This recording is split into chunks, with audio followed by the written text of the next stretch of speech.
Welcome to Well Good Movies, the podcast for film fans by film fans.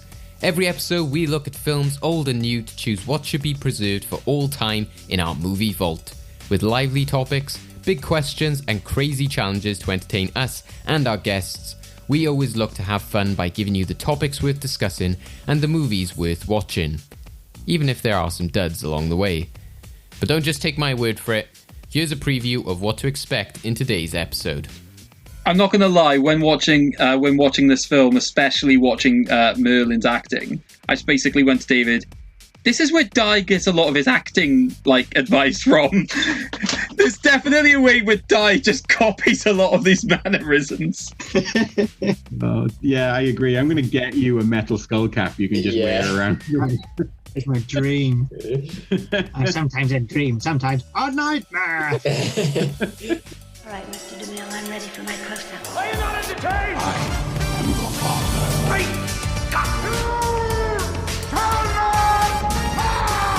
Here's Johnny. I'll be back. It's not the car, it's a silly movie. Well, good movies. Hello and welcome to Well Good Movies, the podcast that gives you the topics worth discussing and the movies worth watching. I'm your host, David Osger, and we're back after our summer vacation, and as ever, as loyal as Dwayne "The Rock" Johnson is to the jungle, we have Craig McDonald, who's very loyal to this podcast, and with us today. Hello, Craig. You were going to say a dog then, weren't you? You're going to say loyal as a dog, because we're going to consistently remind you about what's coming up in a couple of weeks' time. You have to stick in the knife, David, don't you? Hey, I was trying to be kind. I also did consider, Vin Diesel, family, I was like, it's a bit dated at this point. It's been a few weeks since that meme was going around. But yeah, it's great to be back after we've been away for a few weeks. And we've got a fantastic episode today in which we're been building this up for a very long time. We've got two of our returning guests who have previously joined us before and been on an episode before, geeking out about some fantastic franchise stuff. Today we thought we'd talk all about films based on Arthurian legend, as the new film The Green Knight has now come out. Unfortunately, it's been delayed in the UK, COVID, but it has come out in the USA, and it will hopefully be coming out at some point in the UK. It's still penned for 2021, but still we can get ready for it and get in the feeling of all those historical kind of epics that you get involving medieval England, etc. And who better to join us for that is one guest specifically who has been building up to this moment, like King Arthur. It's his, his right. He's been waiting to lift the sword out of the stone and come on to our podcast and talk about Arthurian films. It is Di Hill. Hello, Di. Hello. I'm very overwhelmingly excited to be here today. The very first time you asked me to come on the podcast and said, what sort of subjects are you interested in? I went, King Arthur. I want to talk about bananas King Arthur movies, and that's all I want to do. And you've said no to me all these times until today. We've been building up to... I think you were sort of halfway through your watch through of those at that time, though, weren't you? You needed time to sort of watch them all. Oh, yeah. I'm still not seen all of them. There's... From the sort of 60s and 70s, there's a whole load of really, really cheap King Arthur movies as well that are just absolutely ridiculous, of which I've seen so many now, I can start recognizing props that have been used in previous movies and recycled. Oh. So quite a few of them have the same Stonehenge prop, which they just always push over because they're just quite light fiberglass Stonehenge bits. And so someone always turns up and goes, this is a bit rubbish, and destroys Stonehenge for a bit. Makes a lot of sense. And that's the sort of tone that a lot of these movies have. Yeah, that's definitely something that I found in my research. It's just there's a large degree of varying projects of quality, TV, movies, that kind of stuff, which sometimes makes it harder for us to sort of nail down, okay, what are we going to talk about? But we sort of settled on, something quite sort of more modern adaptation and something more old school and going in kind of very different approaches in some ways, but we'll get onto that. But obviously, Di, usually when you do come on, we still try to keep it sort of history based or kind of niche odd films, and because, as Craig kind of alluded to, soon we're going to be talking about like a very odd film, but it's to celebrate 50 episodes. This is our 49th episode, and you are one of the guests who's joined us many times. So I was just wondering, before we get into this, which is the topic that you've been waiting for, what's been some of the standout topics or films that we have discussed for you so far? Because I think out of all the guests, you probably have had some of the most bonkers or kind of like crazy old school stuff in which we've been talking about, literally going from like, Godzilla to, Frankenstein, etc. Yeah, I think we did the whole Star Trek one as well. I think the Frankenstein kind of Hammer movie monsters was the most fun. And we did, because they all were based on weird books as well, which I have a hobby of reading all these old stupid books. So yeah, that was really fun. And seeing how these stories get created and then readapted for a new audience, and then they've been readapted again to be different now. And it's just very similar to the theme with King Arthur movies, where they're just constantly being rewritten and readapted to suit whatever the culture of the writer is within. So that makes it really, really fascinating to talk about this stuff, because it really reflects back upon the people telling the stories, which is cool. But I also enjoyed when we did that big quiz. Yes, yeah. More of that to come. You'll be teamed up with Stefanos again, I'm sure. So as you mentioned there as well, we did talk Star Trek at some point, and on that episode, we were joined by one of our other sort of nerdy sort of friends who've joined us many times on this podcast. We haven't seen him in a while. He's been distanced in the pandemic. We've been separated. So please welcome back Matt Troy. Hello, Matt. Hello, it's great to be back. And if this is Di Hill's King Arthur moment, this is my Merlin the Wizard. I've been freed from my crystal cave, and I'm here and I'm ready to podcast. Please say that you're appearing in the way that he does at one point in Excalibur, which is literally just they cut the camera and then he just appears like jump cut, like straight away. I'm going to be appearing in Craig's bedroom tonight to scare him. Either that, or you're just going to sort of mimic like Tim the Enchanter from Monty Python and just going to start spouting fire everywhere. I would love to do that. That would be ideal for me. It seems very, very up your street. So, Matt, what have you been up to? How's the last year been for yourself? Have you been watching anything crazy? Any challenges you've had, sort of film, TV wise? I know sometimes you sort of give yourself those mad challenges or sort of deep dives. I've not, actually. I think that the pandemic was boring enough for me not to try and slog my way through 365 movies in a year like I did 3 years ago. So I've actually watched hardly any films in this pandemic at all. I've watched hardly any TV. I have nothing to show for the last 18 months. I still podcast. We Make Things Fight is on hiatus at the moment. During the pandemic, we will be returning at some point. But I also now am part 1/3 of The Measure of a Fan, which is an ongoing Star Trek podcast with my good friend Patrick Montgomery and his brother, and now also my good friend Elliot Red. So that's been keeping me reasonably sane, working on that. And in personal news, I'm getting married. Oh, congratulations. Fantastic news. Yeah, I'm getting married in October. I'm going to Canada to get married. My fiance is real. You just don't know her. She goes to a different school. Is there any Star Wars theming to this wedding? I wish, but no. I couldn't afford the ziggurat on Yavin 4 to conduct the ceremony, so I'm just doing it in Toronto instead. You just get the Cantina band in. I'm pretty sure they go for quite a low rate these days, surely. Yeah. I'll give them a shout. Or just at the party afterwards, just pay some guy to like come up to you and just say that he doesn't like you, and you can just, have his friend come in and be like, I'm sorry about him. And then it just ends up with somebody getting attacked with a laser sword. Hopefully all those things will come true and more. Yeah, Matt Troy. We've already talked about him as a Merlin counterpart, but now we're also talking about him as an Obi-Wan Kenobi counterpart. You're going through all the wizard references here. Generic wizard character, Matt Troy. Yeah.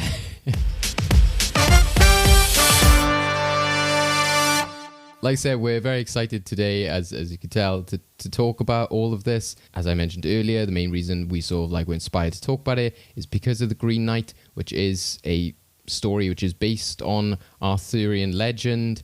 It is the telling of Sir Gawain and the Green Knight. It's a film that's coming from A24, so a lot of people have been very excited for that. It's got Dev Patel. The studio is usually, quite ambitious with his projects, got a lot of striking visuals. It's open to kind of like some mixed results, which I guess is kind of typical of King Arthur, lore in a way. But it's got, David Lowery is the director of that as well. So, you've got some other sort of prestigious talent attached to it.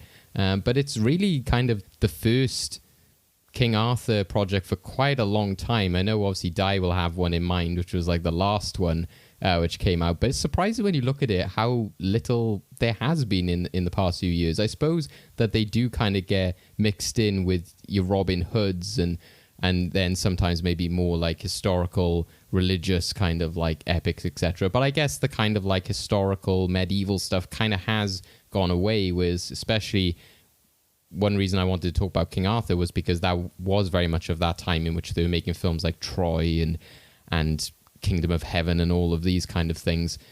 So yeah, we thought it'd be fun to talk about these sort of adaptations from the two eras.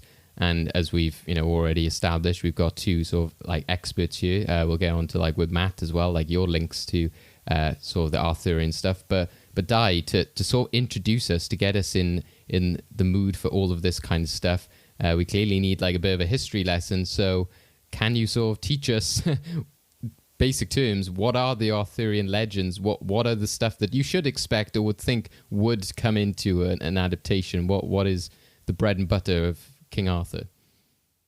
Well, the trouble with talking about it is that what it ultimately is about 1,000 years of 1,000 different people writing and rewriting the same story in a million different ways.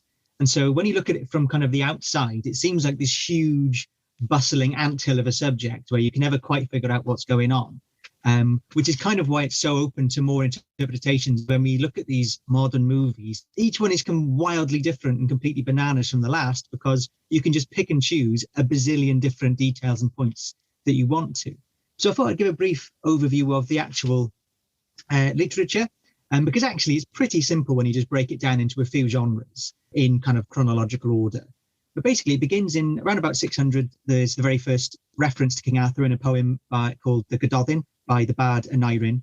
He just kind of compares a character to this great warrior Arthur. So it doesn't tell us much, but it tells us that around about 600, he was already a very, very significant character in sort of spoken word storytelling. And then from then on, there's a couple of sort of pseudo historians called Nennius and a guy called, he's known as Geoffrey of Monmouth. He wrote his own name as Galfredus of Monmouth. They write history books which have a history of Britain that include King Arthur and tell a story about this kind of warrior king. But again, they don't have a huge amount of detail and they're not particularly historical. There isn't really any sense of a real historical King Arthur at all. There's no evidence for it. But around them, from kind of like 900 to 1100, you've got really the first Arthurian literature, which is this Celtic bardic poetry, which is unbelievably baffling and densely mythological and magical and completely weird. And it's amazing. And I love it. So that's things like Cilwch yn Olwen. There's a poem called The Gatekeeper. And there's one by Taliesin, which is entirely about King Arthur going to war with a forest. And seemingly all the different plants and things are representing God knows what, but they're absolutely bananas. There's giant boars with combs between their ears. There's all sorts of absolutely weird things. At one point, there's a list of, they list King Arthur's court at one point. And if you think, I can probably name about 20 kind of King Arthur characters, this book has 500 names of people and who they are, all in this humongous list that's meant to be read out, well, meant to be remembered and spoken from memory. So there was this unbelievably rich and diverse tradition back in the early medieval, which doesn't have much of the elements that we now associate with Arthur. So Guinevere is there and his magic sword, Excalibur is there, but things like the Round Table, Camelot, Lancelot, none of that is in the story yet. Not really until after 1100, the French start picking up the idea, particularly Chrétien de Troyes, and that's where they create chivalric literature. And that's more what we imagine modern Arthurian literature in the modern movies is based on this idea of chivalry and a knight in big shining armor going on quests and the idea of doing good and protecting ladies and all that sort of thing. And that's where we get the Round Table and Camelot, and the Holy Grail starts to evolve then as well. And this is where we get all of a lot of the romances and the affairs, and the whole thing goes from being violently bloody and grim into this sort of soap opera style affairs and romances, and people all doing all sorts of things they shouldn't ought to be doing. In between them, there's a mini literate genre, which is largely ignored, which is the saints' lives. There's a load of mostly the kind of Celtic saints. There's biographies of these guys from around about 1100, which are predominantly written around sort of Brittany and South Wales, in which all of these saints, they all know King Arthur as this sort of rampaging king, and they all kind of turn up and they'll like tell him off and temper him and teach him to be a bit calmer and more Christian about things. So they're really interesting stories, but they're largely ignored because King Arthur's only a secondary character, so people don't really care. So the crowning work of Arthurian literature really comes in sort of 1400s, where a couple of people took all of this huge corpus of different individual stories and tries to write them as one big unifying saga. The original one of those is called the Vulgate Cycle, but the greatest one and the most famous is called Le Morte d'Arthur by a guy called Sir Thomas Malory. And that is this amazing tragedy that follows the birth and death. And this is really what most of the modern adaptations are based on. And when we see Excalibur, that is really meant to be a version of Le Morte d'Arthur. Le Morte d'Arthur has about 800 pages that covers about 100 years of people's lives. So the idea of condensing that into one movie is kind of amazing. But when you reach the modern era, you've got the Victorians, you start watering everything down and taking out the blood and gore and guts and romances and start sort of like making it that kind of more, what we see, a kind of a gentle, fairy-like fantasy, which then in the 20th century, when movies start to be made, they're quite gentle and sort of bloodless and sexless. And it's only in the last sort of 20 years, and so from Excalibur onwards, really, that people start to discover a sort of a Game of Thronesy style fantasy way of telling stories, where suddenly the blood and the sex go back in and they get wilder again, which is quite fun. So does that make sense? That's a potted history, which ignores most of the stuff. Along the way, there is a story of King Arthur and the parrot, where King Arthur travels around Europe with a talking parrot. So there's an awful lot that could be covered, but we'll just hint to it. I just want to add in there, but I'm a very big fan of the Celtic legends, like the Cad Goddai, the Battle of the Trees, and the Journey to Annwn as well, where they go into the Welsh underworld. And yes, that's one that's really, really baffling and weird. One of my absolute favorites. Like both of those, I think, are two of my favorite things from Welsh literature ever. And all the way up to Arthur and his Knights of Justice, which was a cartoon in the 90s where a football team from America went back to Arthurian times and all filled in the roles of Arthur and the Knights of the Round Table. One of the things that I'm quite interested in, because obviously we're going to talk about King Arthur 2004. That is the date that it was released, not King Arthur 2004. What am I, King Arthur, doing in 2004? Although I would watch that. Is that obviously there's this sort of like post-Roman Britain kind of legend. And I think that if you're looking for the truth of Arthur, there's a really interesting theory, and it's a theory with a little bit of evidence behind it, that if you look at the known battle sites that are attested to the Arthurian legend, you'll find that they're all by rivers. And there's a theory that runs that King Arthur was essentially a warlord that used horses to pin his foes against these rivers and kill them and be quite successful. It was his one move, essentially. So that's one of the things that I'm quite interested in as well. I'm always sort of keen on a new theory. However, King Arthur 2004 ignores all of that. He knows everything, makes everything up, and I can't wait to speak about it later. We'll talk about it later. There's a number of things to say about that. But I am glad, Matt, that you brought up like several points there, because one, I was thinking like the Welsh connection, because often you do get some of that stuff creep in, and like Welsh wording and that kind of stuff. And also, yeah, the bizarre adaptation stuff is when you do look at these lists, you're like, half of this is like children's and cartoons, like Bugs Bunny and stuff like that. I just searched up that one you mentioned, and yeah, it just goes to show the 90s was very much a time in which you were like, it wasn't even just like, oh yeah, Teenage Mutant Ninja Turtles, all this kind of stuff. There's even like a layer of like cartoons which are like, oh, there was these shows, and then these ones you never heard about, then these ones that some people knew about. They were just making so many of these like kind of weird, crazy team shows. It was mad.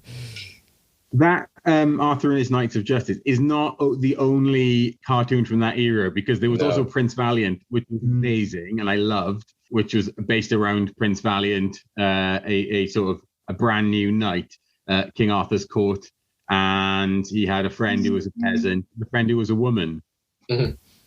Yeah, I remember weirdly, this is not the same era, but like as I was sort of like getting into a teenager, so stopping to watch like children's programs and stuff. But there was that King Arthur's like Disasters or something, which was like on CITV, and it was like Rick Mayall was playing like Arthur, and it was like I think Matt Lucas is like the Merlin and stuff like that, and it was just like again a very strange like adaptation. I remember that.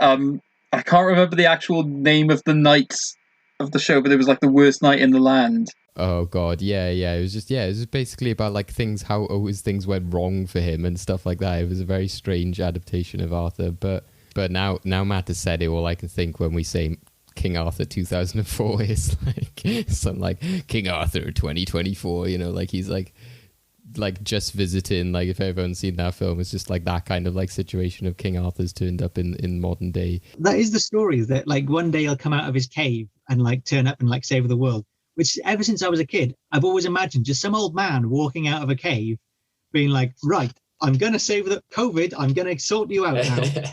And then just walking up to locals being like, does anyone know what I can do with this sword, mate? So I've always wanted to make Arthur 2004. So Matt, so I was going to say, we're talking about, what it means to us, etc., like our takes on the story, etc. So, I remember as well, like, back in our days of making sketches, etc., it was just like, oh, we're doing this sketch about a knight. Like, oh, well, come to me. I've got like a bunch of swords and armor and stuff like that. So what's always been your link to the legends and medieval stuff? Like, what appeals to you about it? Why have you always been attracted to it?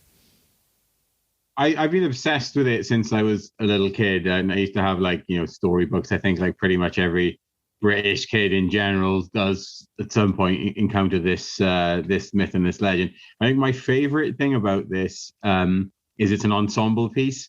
So as well as obviously Arthur and Guinevere and Merlin and Morgan Le Fay and all these characters, then you've got like Lancelot, you've got Bors, you've got Sir Galahad, you've got Gawain.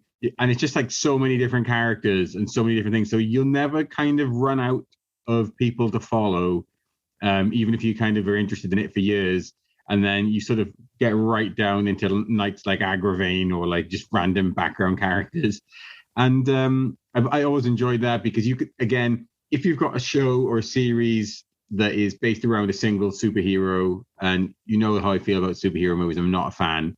It's boring to me because it's just this one person and it's like a wish fulfillment fantasy. Then if you've got like an ensemble group like X-Men, I prefer that because you can kind of feel like there's part of a team there. You could relate to one member in the team. You can understand your friends as different parts of it. And it is that whole cipher of Arthur that Di was saying about that it is, everything to everyone.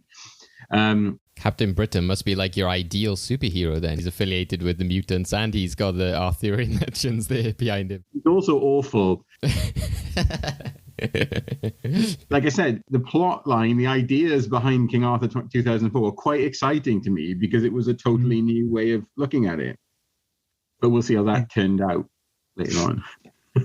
But somewhere there's something for everyone, whether you like raunchy affairs or dragons. It's all there somewhere. Well, they're the two things.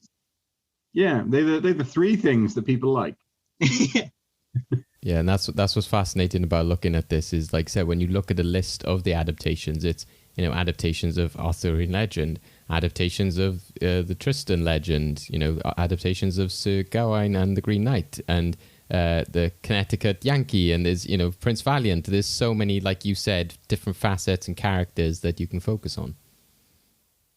Yeah, I agree. And like Di and I bonded years ago over the legend of the Fisher King, which is part of the Arthurian cycle. And that one is like bizarre. And again, it's one of those really weird probably Celtic based things. And if it's really, really weird, it's probably a Welsh, a sort of a Britons, like an early Britons kind of story. But yeah, there's fascinating side stories to this whole thing, like side quests, like, Sir Gawain and the Green Knight. It's like, what the hell? Where is this story from? Yeah, well, it's worth, because the movie is coming out. By the way, the poem of Gawain and the Green Knight is amazing. It's one of the greatest works of medieval literature. Not popular at the time. There's not many reproductions of it. It was only discovered in, I think, sort of beginning of the 20th century, like in someone's library. But that's a poem which is absolutely wild.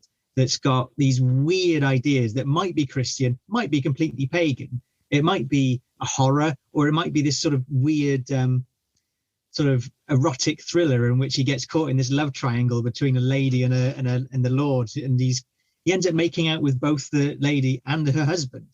So it's got these weird kind of homoerotic themes in it as well.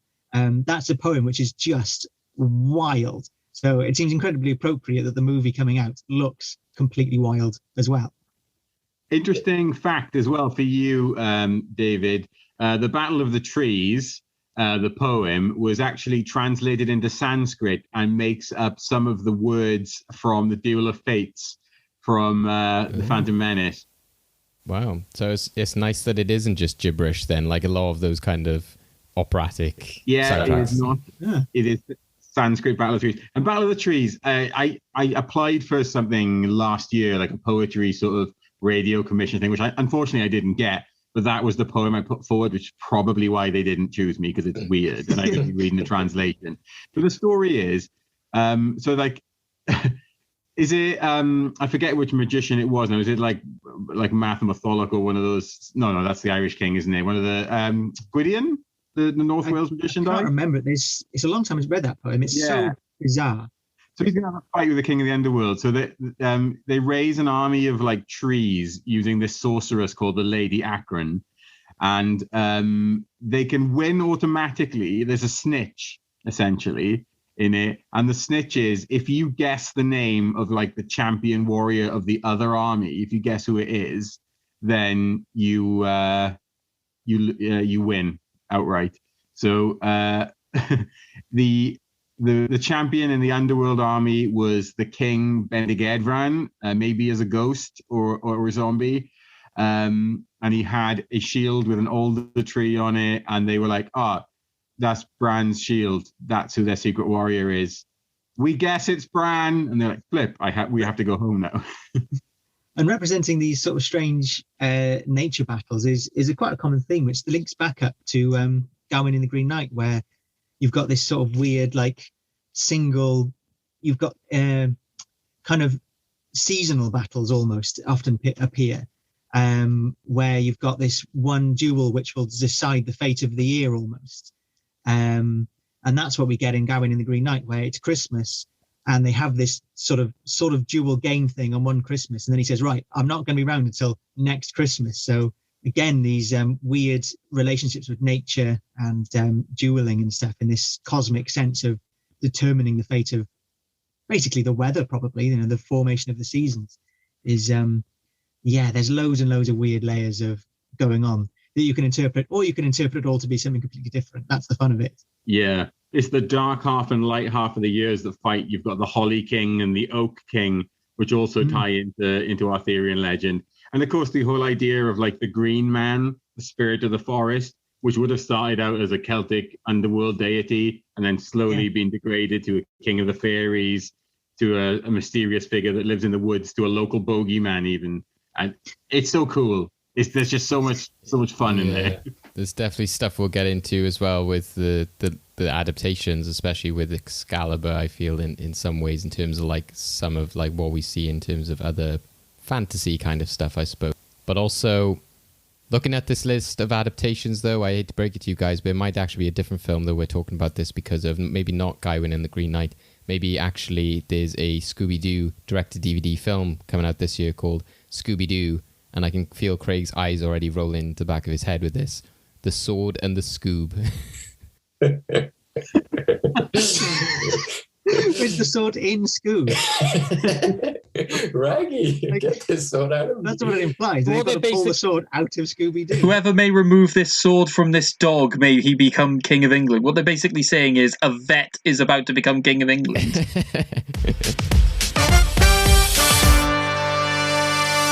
Yeah, we're definitely going to have fun talking about these films and adaptations today. And as we've sort of alluded to, and we'll talk about later as well, is there are a lot of these adaptations, a lot of crazy different ones, and they go about them in lots of different ways. So the first one, which I think I wanted to talk about, because we have mentioned there about kind of the way that it tackles like the history almost. So I suppose it comes like accurately after like our description of the legend to kind of like, as you guys have said, to be like, oh, well, this like isn't correct and is kind of going down this very different path. But also I kind of saw it as maybe a like critically anyway, especially, I don't know about everyone else's opinions, but it kind of, this seems like the sort of more rough ride compared to what Excalibur is, especially in terms of like the response that the film's had, but also in terms of the tone. So as we mentioned earlier, this is King Arthur. It's not King Arthur 2004, unfortunately. That would be a fun project, but King Arthur, released in the year 2004. You know, its basic summary is a demystified take on the tale of King Arthur and the Knights of the Round Table.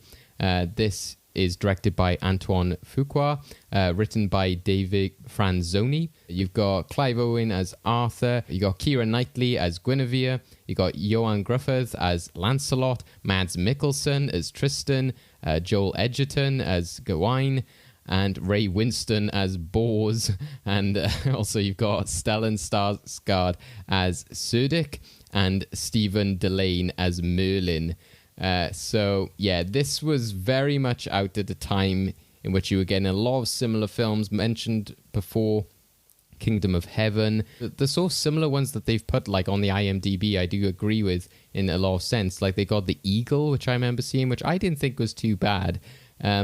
But you also had things like Master and Commander, Troy, just a lot of attempts at these like kind of historical tales. You've also got like the Ridley Scott Robin Hood that they've affiliated it with. But again, this was sort of more of that early noughties where they were trying to capture that kind of success of things like Pirates of the Caribbean, etc., especially by having somebody like Keira Knightley in here. So yeah, this is so famous for kind of trying to be historically accurate, but then not being, making a lot of mistakes, and yeah, being very different in the sense that it's bringing Romans into this. So I suppose for a lot of people it'd be very jarring because they are used to the more kind of fairy tale aspects to it. So there's not as much of that kind of magic element. It's a lot more, like I said, like films like Troy, where they're trying to go at this from this historical approach, more of these like epic battles, etc. I can't say bloody or gory because it was like a PG so 13 film, so it did kind of feel weird that there wasn't kind of blood and gore in this one, but there was in the 80s one, which is also surprising. So, you know, general thoughts. Matt, you mentioned it earlier, so I'll go to you first. What is your general thoughts about King Arthur from the year 2004? I would have to say that actually it's absolute garbage. And it has, I'm going to say no redeeming features at all whatsoever. Maybe I should say what I feel. I'm genuinely baffled that the director of Training Day, which is a good film, directed this. And I can't understand. Like, I don't think anybody understood the source material. Like the scriptwriter, who I think wrote something amazing as well, which I can't remember what it is now. He's taken a bunch of information. It's basically it's like a Shakespeare was written by Kit Marlowe theory. Like it's weird. And yeah, there's a core in it, which is right, because I've already talked about this. But then they just kind of like keep throwing stuff into it, like, oh, and this is happening, this, and the Saxons are going to invade north of England and Scotland, which never happened. But yeah, it's weird. It doesn't know what it wants to be. It's like a One Last Job movie. It's a King Arthur movie. It's an historically accurate movie that's not historically accurate. It's kind of like an early 2000s movie as well, because you've got people being displaced by war, guerrilla fighters. There's the whole Iraq war thing kind of probably folded a bit in there. And again, it's this raft of movies that have followed on from Gladiator and then the accelerant of Pirates of the Caribbean for people to want to create like a viable historical franchise out of nowhere. And that's the film that the guy wrote. It was Gladiator. I just searched it up. So when you said he wrote something, he wrote Gladiator. He wrote Gladiator, which was an incredible movie, and then he wrote this movie, which is basically the same thing, and it's absolute poo. But it's just so Yeah. by the numbers. Everything is so bland and boring and predictable. And in particular, the performances are so underwhelming, particularly Clive Owen, who he sounds like he's been sort of ADR'd later, but incredibly boringly. There's loads of shots where he's like glowering furiously and like barely moving his lips, but you hear him really clearly go, "I'm very unhappy about whatever this is that's happening." And it just doesn't fit the scene at all, and it's boring and pointless and completely ruins it, really. I feel like peanut butter on his gums and then just recorded his audio at another time, so like his mouth is moving. And it's annoying because Clive Owen isn't a bad actor. Like, Clive Owen's in two of my absolute favorite films, which are Inside Men and Children of Men, the Men duology, as I call them. And he's also in Closer, which I've never seen, but I'm led to believe is very good. And yeah, he just is he's got Leonardo syndrome in this film, in that because he's the leader, he has no interesting qualities like Leonardo from the Teenage Mutant Ninja Turtles. Lancelot is like sexy, Bors is massive. Mad Mickelson is kind of like this sort of like weird mystical guy who's good at everything. And then he's a bit of a rubbishy kind of stereotype of the mysterious Easterner who's a bit magic in distance. Like Hawk Whisperer, as I like to think of him.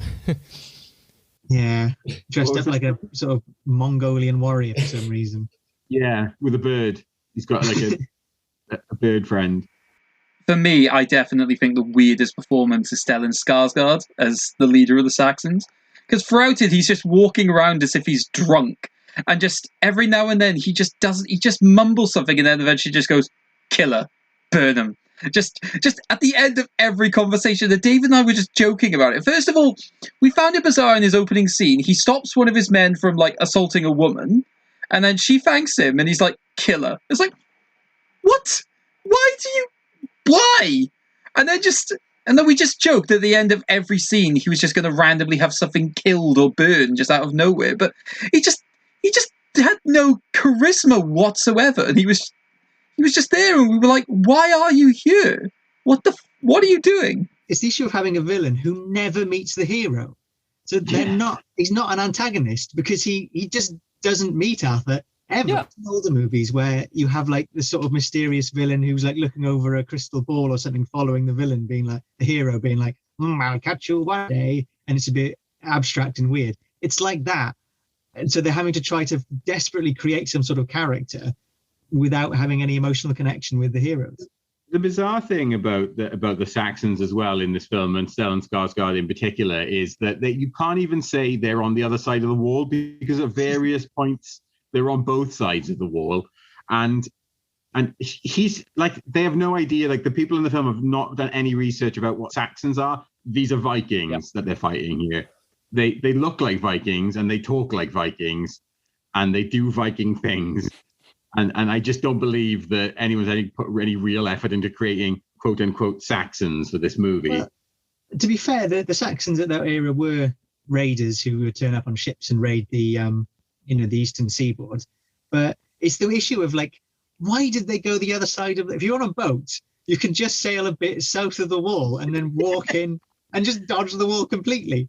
Why did they go to Scotland, which is further away? It's like they went to the wrong place. Like, they just parked in the wrong place, and they're like, well, we've all got off the boat now, so we can't all get back on. We look stupid. Yeah, we're paying by the day for those things. That was the funny thing with what you said about the Vikings thing, was because as well they have like, oh, we'll have a Swedish actor as like the villain, so then that makes it confusing. And the fact that like he's there with blonde hair, is it like his son or something has a very sort of Viking kind of beard and stuff, so that confuses things and muddles things. And yeah, like you guys said, I think part of the problem with him as well is that, like, when I think of something like, for some reason I was kind of getting like Mulan vibes when they go to that like ice river of like, oh, what are they going to do? Like, you know, bow and arrow one of the like cliffs and it's going to fall on them or something like that. But at least in like the Mulan films, it kind of is like, oh, this guy is doing horrible things and we're always on like the back tail of them, and then she finally fights him at the end. But again, it's not even that. They're kind of, like you said, they're just constantly being chased by them. But then there's no context of why they should be afraid of who they're getting chased by. They're just kind of like, the Saxons are on our tail. But there's no kind of like, this guy is on our tail. This guy has done all of this kind of stuff. So there's no build up to it. Yeah, Arthur needed to at least kind of glower at the leader of, because the scene where he kind of glowers at the son of the leader at that ice flow battle thing, but he never meets. The main villain. He just has literally no idea he even exists. Like, that ice river scene wound me up so much. What a way to basically show that the opponents are nothing to worry about.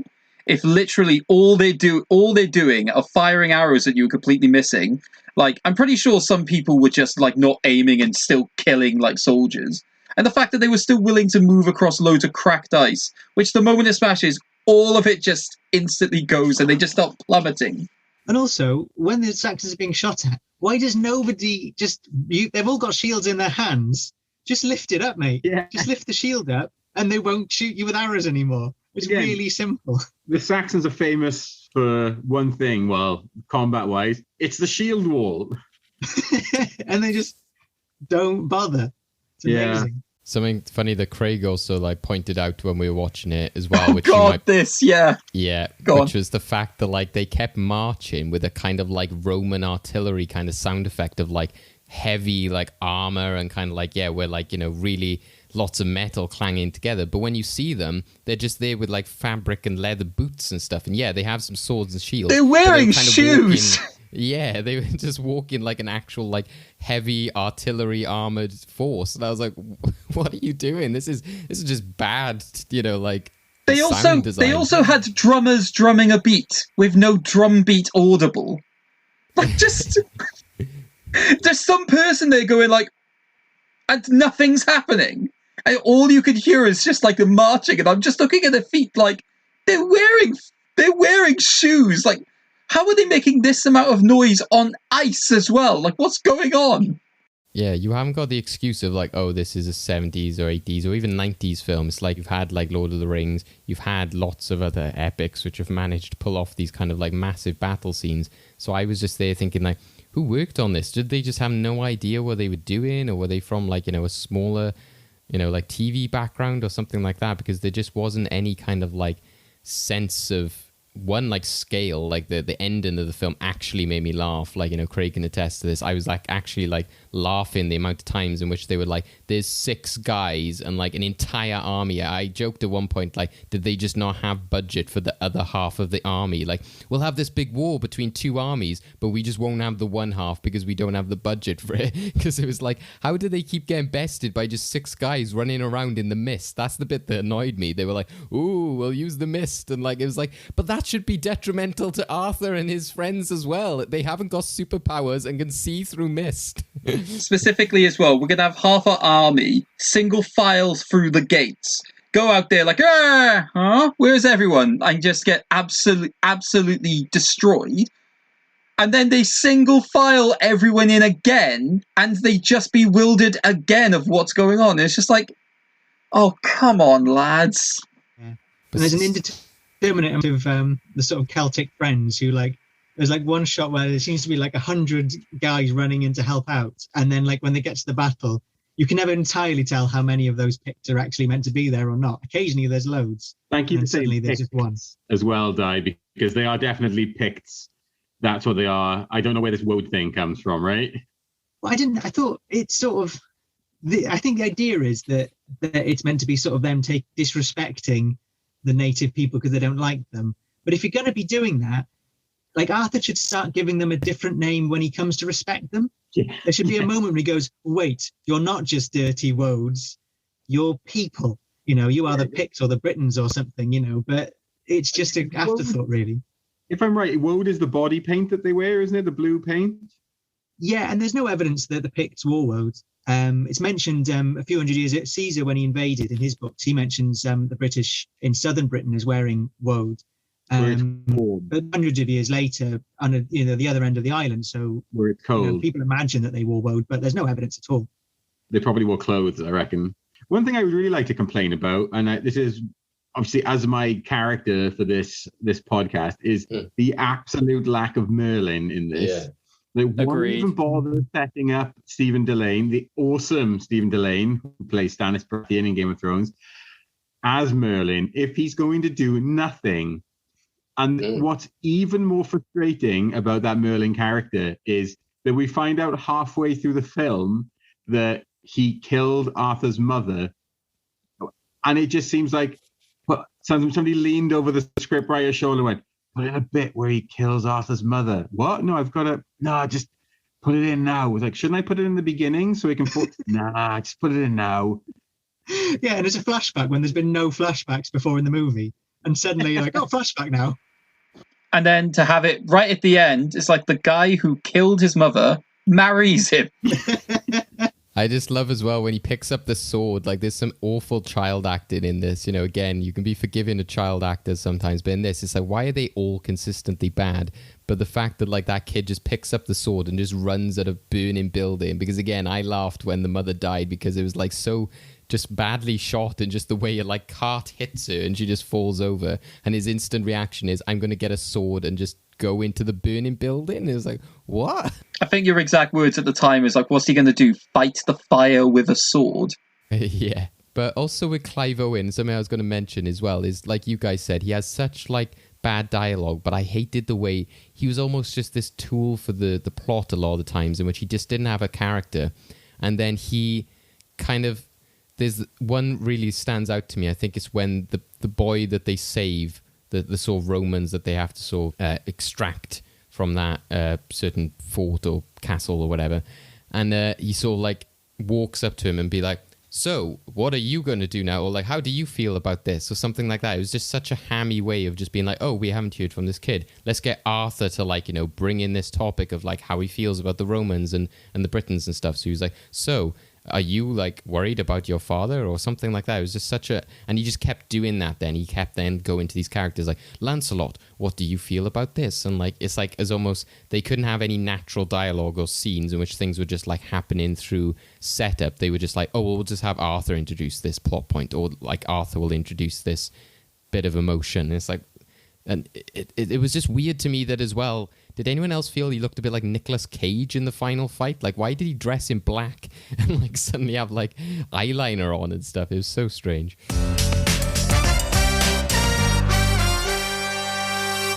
This actually comes to my kind of final point on this film. The things that make me really angry about it is that it's got this Braveheart element where they're all about freedom, and I'm like, freedom of what? Because, like you said, you've got the Pelagius kind of idea of free will. But freedom is essentially a meaningless concept without an ideology behind it. Like, what are you freeing yourself from? What are you freeing yourself to become? Is everybody on board with this? Is everybody free at the end? And the answer is no, because essentially, just from like, you know, winning a bit of trust, Arthur, a sort of Romano-Briton, has now become king of the Picts. The king of the Picts as well. So what is this freedom? It's all really messed up, kind of amorphous nonsense. Yeah. Well, that's interesting. Well, that kind of one of the main themes in the medieval literature is that idea of particularly like the role of law in society. And that's what the Round Table is all about, really, is this idea of when kings go wrong and, you know, having a round table where everybody's equal under the law and has to follow the law. But yeah, this movie just uses freedom and free will as just a vague, you know. Yeah, it's sort of, it's. I mean, not to denigrate American audiences, who I do believe are honestly better than this, but it is just to kind of pin it to something for them. Like, oh, what's this about? Oh, he's fighting for freedom. All right, okay, yeah, let's go along with it. And on the point of the Round Table, I do love that line where the Roman guy is like, a round table? What evil is this? Yeah, round table. What evil is this roundness? It's just what witchcraft is this? That's one of the things I'll credit with. I did think that Round Table looked cool. I was like, that's you've designed that quite well. It isn't just a wooden table. It was like a cool ring and everything like that. But apart from that, that's what made it so disappointing, that even the sets are rubbish. There's literally like what looks like a foam castle grey wall at the end of it. The costumes I even felt were really bad. So again, from that era of like Lord of the Rings, etc., why is the production value so bad on this? And I agree with you guys. I think it's weird that they didn't set up the film to be more like, here is the legend, or here is the context of who all these people are, like a map or something. But then to almost at the end go like, oh, here's the, you know, the kind of legend stuff, you know, here's him with Guinevere and all this. He's the king. He's the rightful king. And, you know, I think even Craig said, like, why is he king? Like, what, you know, how has that happened, kind of thing? Because you aren't even given the context of what the legend is in the film. Like, of course, yeah, you might have that context from what you know outside, but the film itself should still tell you that in some way or form. And yeah, I think it's just, it's too bad. They set up like Johan Gruffudd's character, like, oh, you're going to follow Lancelot. He narrates it, but then he kind of just gets lost. And it kind of makes me sad that Stellan Skarsgård, for example, which I do think is a good actor, but his career survived this, but Johan Gruffud in some ways didn't, because this was kind of like, you know, Fantastic Four and this, you know, it was like, oh, poor guy, you know, like, but when he was maybe one of the strongest characters, but it was weird that they set the film up like, oh, he's taken away from his village, etc. And then later on, I was like, oh, that was Lancelot? I didn't realize, because, you know, again, it was different accents, you know, the child actor didn't really seem like him. It was strange. I was going to say, I did get in the child section, it was Lancelot, considering that little girl was like, Lancelot, Lancelot, Lancelot. I get it. It's Lancelot. Woo, Lancelot. But yeah, no, I was going to say the same thing as David. I think it's just weird just how like nonchalant. And also, I sort of got really angry at the way in which they sort of introduced Arthur as like, it's like in the Roman, he's just Arthurius. And I'm like, oh, come on. Just come on. What a ridiculous name that is. Yeah. Well, it's a complete nonsense, the Arturius theory anyway. Yeah. It's just a coincidence that their two names begin with ART, which you can pick up any language in the world. And Arthur as well, just on its own, is sort of an old Welsh word for bear too. So that's like one of the sort of reasons why it might possibly be that person's name. Well, one thing I wanted to pick up on briefly as well, David, you mentioned costumes, and I wanted to bring up the fact that at the end, everyone gets ready to go into the fight, and Keira Knightley gets to wear a bra designed by an alien that has never seen a human being. So like the alien just can you design a bra for this character, like a bra to fight in? It's like, okay, what do humans look like? Oh, well, they're kind of like this rough shape and they've got two breasts. Like, all right, so they're on top of each other. Is that right? And the other guy's like, what? Yeah, don't worry, I've got it. It's fine. And he went away, and then they came back, and instead of it being, you know, a bra, which is a terrible thing to fight in anyway, it was a bra that had two pieces of fabric, one over the top of the other. So like a bit of wind could get in between the two. I don't know. So she went into battle in her underwear, which is ridiculous. And, you know, this is a trope, and we've seen a lot of this anyway. But also in a bizarre top that does nothing for anyone other than, you know, make sure that the enemies don't get shocked by her nipples. Whilst also being painted blue, she looked like a really shit cosplay version of Avatar. Yeah, she did. Well, I'll move into the main final point. Which alludes to what Matt was saying earlier about the summations in this idea of the cavalry. So the whole movie is based on one theory, which they mess up in a way that will be offensive to all of us on the podcast listening, and fascinated me when I was younger when I first saw it. But so the whole theory is based on King Arthur in the literature is completely focused with the dragon. That is his symbol. Dragons appear all the time around King Arthur. He's got him on his shield, and his sword, and the original description of Caladvolk, his sword, has a dragon on it, either red or golden, which is just a side note. Red and gold were the same color in medieval language, because it's also talking about the clothes dyeing, where you never quite got the right color, so red and gold would often be interchangeable. But so people were, okay, well, this unique thing about Arthur is that he has the dragon as his symbol. As a coincidence, Roman cavalry, particularly late era Roman cavalry, also used dragon symbols. They had a standard called a draco, which is a long stick, and on the top of it, there's a molded metal dragon head and a long red flag going behind it. So as you ride your horse, it's got this long serpentine tail. So it sounds pretty bloody awesome, really. And so people went, well, this Roman cavalry must have been stationed in Britain, so maybe they introduced the symbol of a dragon into Britain, and that was picked up as a symbol for King Arthur. And then somebody else followed that a bit further and said, oh, we reckon it's the Sarmatians. They might have introduced it. And there's evidence of a Sarmatian unit going to Britain but not leaving. So that's why there's a Sarmatian theory that Arthur is one of these Sarmatian cavalries, because they used a Draco and were stationed in Britain in the late era. And in the movie, they kind of do have Draco, because there's that scene just before the battle, they all line up on their horses, and they've all got the stick with the flag behind it. But for some reason, instead of having it as a red dragon, they're horses. So, which looks weird, but so what it means is someone in the production will have definitely known that these characters should be flying red dragon symbols, because the whole movie is based purely on the coincidence that these people would have had a red dragon flag, but they cut it out of the movie, which leads to a lot of questions as to why do they not want to admit that the red dragon or a Welsh flag could possibly be connected with these stories. But I thought that was interesting in terms of that perspective on the ethnic perspective on the Arthurian stories, as we were talking about earlier, that there's somebody has deliberately written the Welsh out of the history of King Arthur.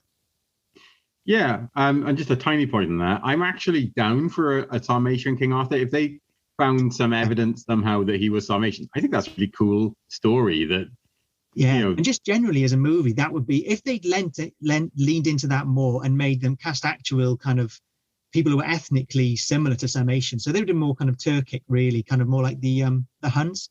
But yeah, that idea of completely alien people being in this landscape and choosing to stay, that's an amazing story in its own right. But instead, they're all just basically English people. Yeah, it does seem, again, like, you can tell from film history, they've always been shy of kind of like, representing Wales, especially when we are a country which has a dragon on our flag, etc. Maybe in a post Game of Thrones world, they're like, oh, people do actually like dragons. Maybe before there was some kind of Rick and Morty thought of like, oh, everyone just is obsessed with dragons, but they're kind of douchebags or something. Maybe there was the dragon heart put people off or something. I don't know, but it's like, well, they have the actual kind of the flag on a stick thing, so it's there. Yeah. The only difference is, for people who don't know about it, they wouldn't care that it's a horse or a dragon. Yeah. And for people who do know about it, it's unbelievably offensive to be literally your ethnicity ripped out of its own story. It's cultural appropriation is what it is. It's it's removing an ethnicity from their own stories and applying them to a different ethnicity. Also, just a really random piece of trivia, finally, which was something we picked up on, and it is in the trivia of this film, which I find weird. There are no opening credits, not even the production company or studio bumpers, only the title, which I was like, is this just the version I'm watching? But no, the fact that this is on a trivia page, I'm like, oh, okay, this is a thing. The film, for some reason, has no, maybe they just didn't want to be affiliated with it. Just don't put anything in the front of it. Just the fact it starts like King Arthur. There. It's like, okay, we've already got rid of the epic nature of this by just going yep, we're here. So that made me laugh. But so next we're talking about complete, I think, in some ways, 180. And we're going back to the 80s, which again is of a time in which a very different kind of films. And I'll talk again about films that have been related to this, because I think it is kind of telling of what you have in store with this. Excalibur, which was released in 1981, is sort of compared to films like Krull, Dragon Slayer, Conan the Barbarian, Willow, Flash Gordon. I find that these are all very apt and very telling comparisons for this film. It is a lot more based on the kind of fantasy elements with characters like Merlin, etc. The basic summary is Merlin the magician helps Arthur Pendragon unite the Britons around the Round Table of Camelot, even as dark forces conspire to tear it apart. So this was directed by John Borman. Actually, quite a sort of interesting history with this. He had sort of planned a film adaptation of the Merlin legend as early as 1969. He had created a 3-hour script, which was rejected because they said it was too costly. And they even offered him Tolkien's Lord of the Rings. And then he was sort of allowed to sort of shop it around. Then a lot of the sets and imagery were created with his original vision of Lord of the Rings in mind.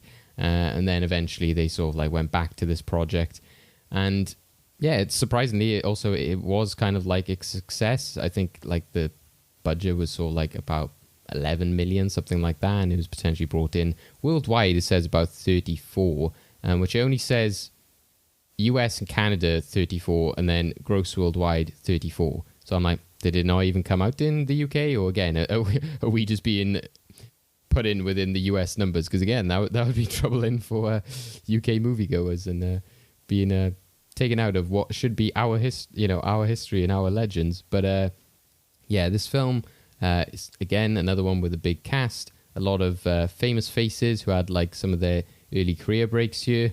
You had Nigel Terry as King Arthur, Helen Mirren as Morgana, Nicholas Clay as Lancelot, Sherry Lunfy as Guinevere, Paul Jeffrey as Percival, as Merlin, and then you also see sort of random appearances from actors like Liam Neeson as Gawain, and you've got Patrick Stewart as a character called Leon de Grance. I hope I'm not butchering that. Please correct me if I am, Matt or Di.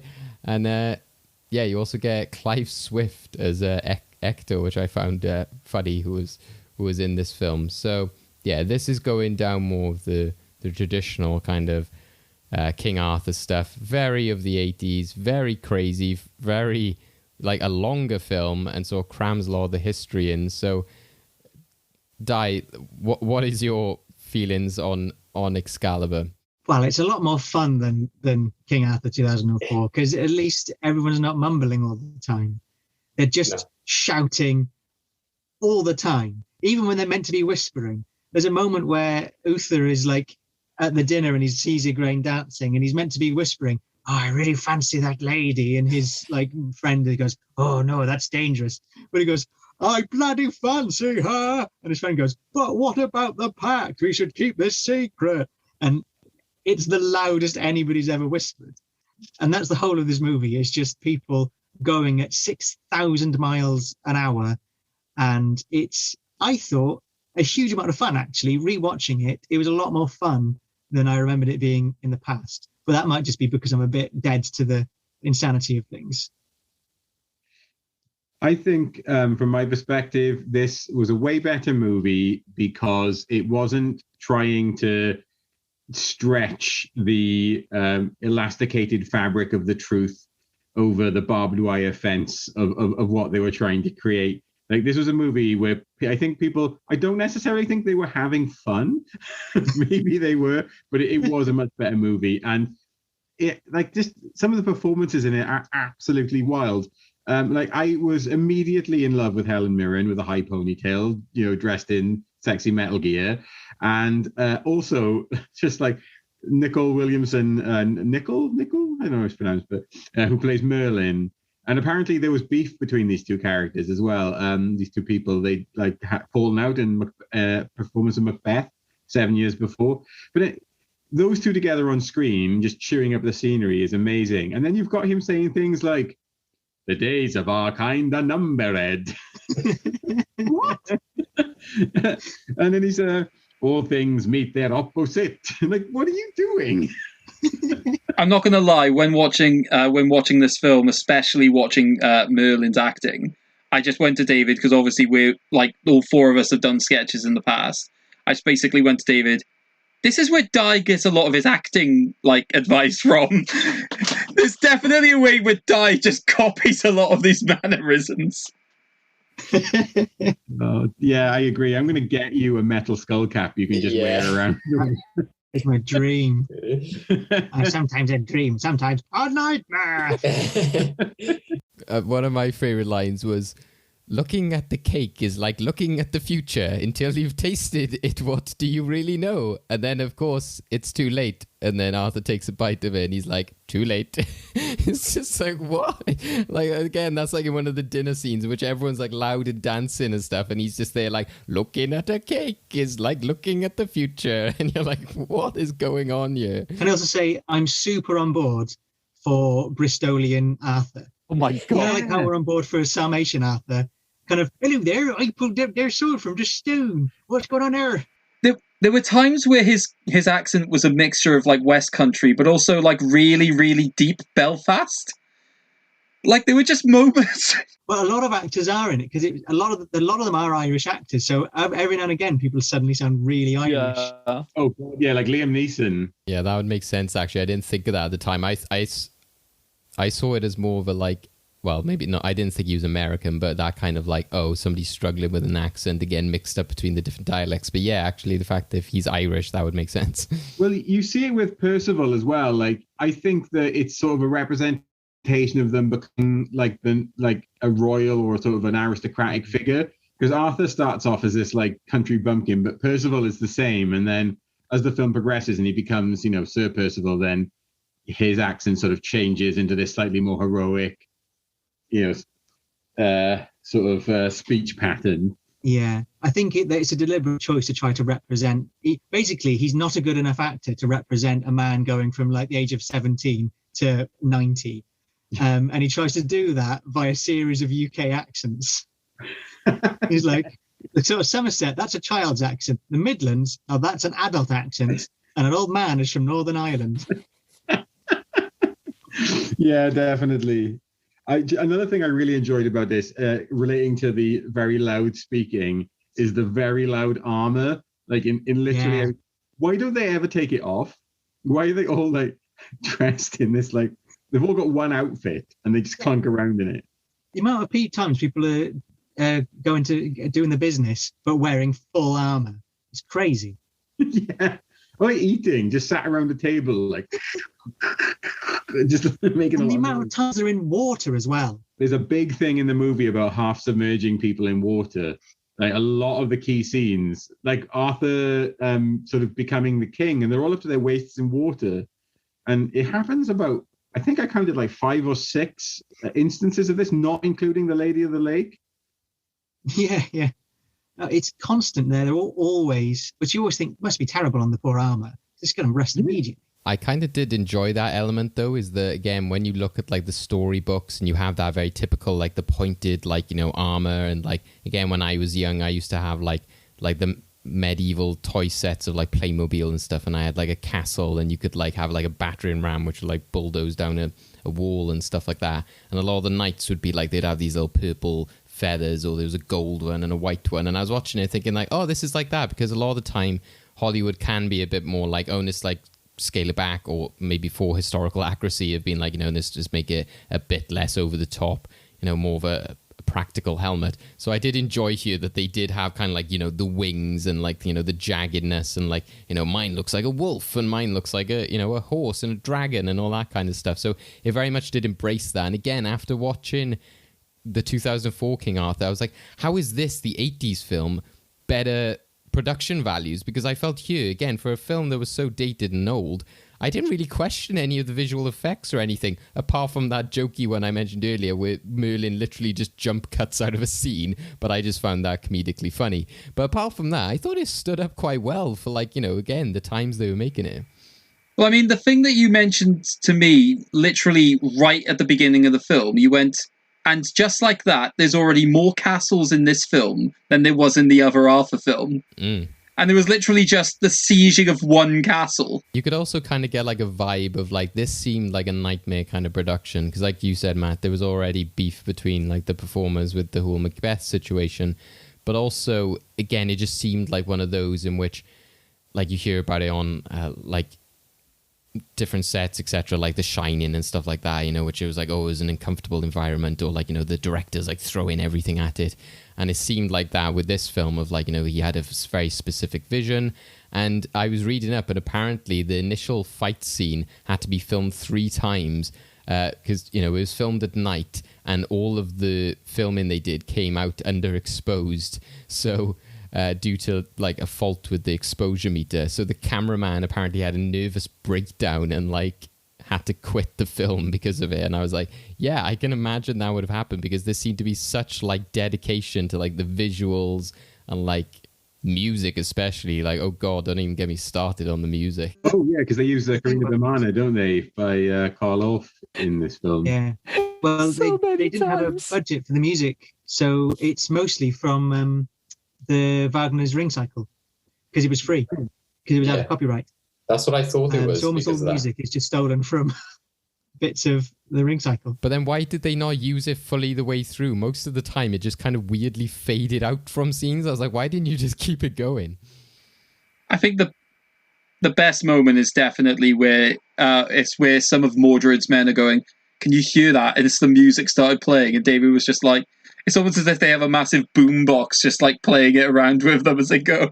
I think that is the best scene in the movie, though, where Arthur like comes back to life and they're all riding through the woods and all the kind of trees are coming back to life, and it's got that epic music going. That's so much fun.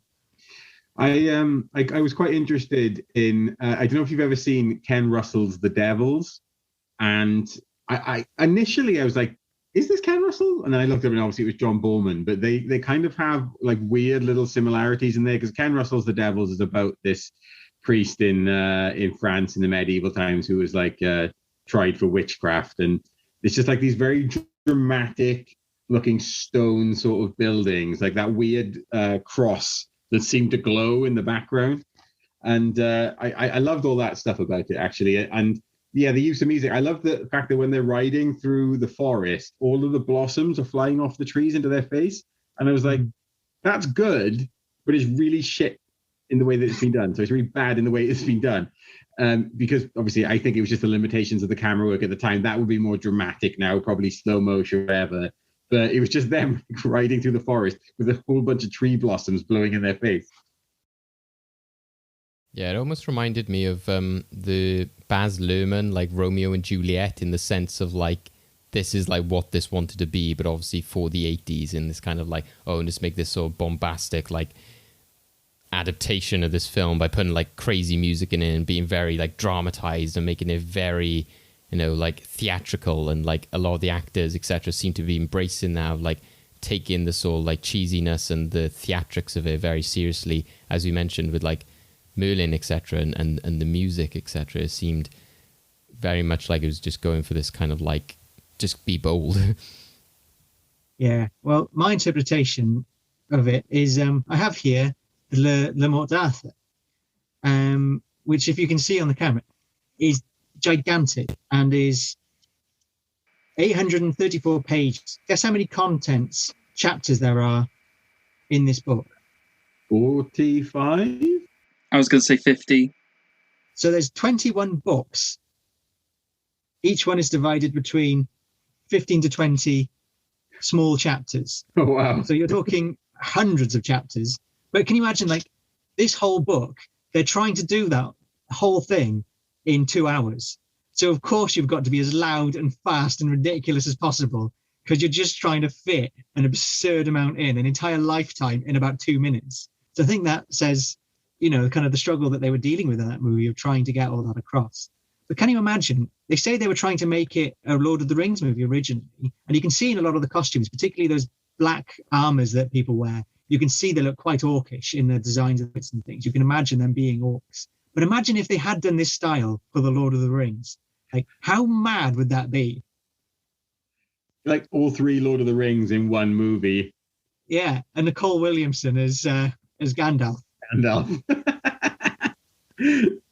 I kind of like that. You can see a lot of that in, like I said, I was impressed by the kind of budget by it, and again, to go with the kind of the elements of what I was talking about, of them being very like bold and like artistic, but then also probably plagued by a lot of problems. Like apparently the scenes between like Lancelot and Guinevere was like plagued by like mosquitoes whenever they were doing scenes, which like caused a lot of discomfort. It's like, oh man, like that must have been rough. Yeah, I noticed that the scenery, it looked like a well-lit Dagobah. Like it's just like somebody set up a few lights around. It genuinely looked uncomfortable to be in. It wasn't it filmed, because like obviously John Borman is also famous for directing Zardos, one of the worst films ever made. Yeah, I think it was filmed in like more or less exactly the same kind of locations as Zardos was. And if you haven't seen Zardos, like probably don't watch it. Just look for memes about it instead. Yeah, apparently it's basically filmed. He just filmed it on his doorstep in Ireland. Apparently he was close enough to his house he could go home to bed. So, and I think he did the same as Zardos. He's not the most sort of ambitious filmmaker if he's just filming in his garden, basically. That is student level production.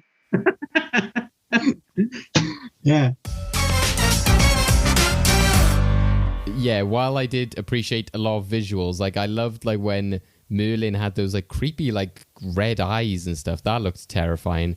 But then on the other hand, I complimented the armor earlier. I was kind of terrified by the gold armor that the sun wore. Like that just looked Why like... did it have nipples? Why did that armor have nipples? Like, what the hell? It very much reminded me of like 70s like Doctor Who villains, kind of like, this is like unsettlingly, you know, like badly made, which makes it like more terrifying. Yeah, I agree. Yeah, and similar to the last movie, it's one where the main villain never meets the hero. Like Arthur and Mordred don't meet until the very end, and when they do have their final battle, like they kind of, he says, "Father, let me embrace you," and then they both stab each other, and then Arthur just pushes him out of the way like nothing. He just killed his own son, and he just kind of just shoves him.